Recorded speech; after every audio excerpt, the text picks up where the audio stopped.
lang po itong product na to. Siyempre, pipili po tayo ng shade nyo.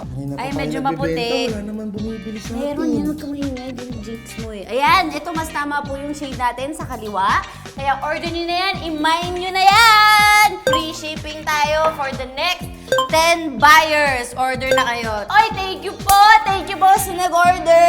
Kay Michelle at kay John. Ay, thank you, John. Etong product na to, ay, nakapatent po sa napakasikat na brand. Kaya kung gusto nyo magtipid ng onte, dito na lang po kayo mag-order. Anong inspiration nitong makeup na to? Hotdog? Yung isang brand, hotdog hindi. Mike's!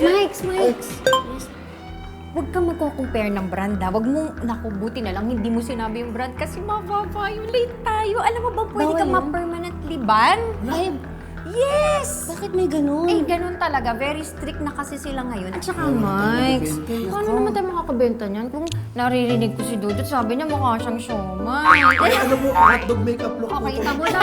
Ayos na yung Eh, mga kapitbahay, ang ating special guest for today, ang beauty queen turned celebrity turned content creator and a very successful one at it. Let's all welcome Miss Sherilyn Tan! Hello! Thank you naman. Ginas mo ako. Congratulations. Thank you and welcome sa Lutong Lagi ko Bahay! sinasabi, si Mikey po ay isa sa mga prettiest faces Ay, talaga wow. sa showbiz. Kahit yung asawa ko lang yung sinasabi. Ay, wow, thank you!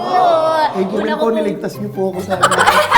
Kasi magiging pink yung buong mukha niya eh. Pero bawal matanggalin yan ha. Kasi dito sa Lutong Bahay, nag-raid kami.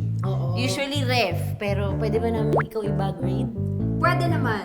Ready na yung bag mo? Pwede ba? Parang kabado yung ay hindi pwede. I-raid na natin yan. Tara na, halika na. Bye mga live viewers namin. See you later mga kapitbahay.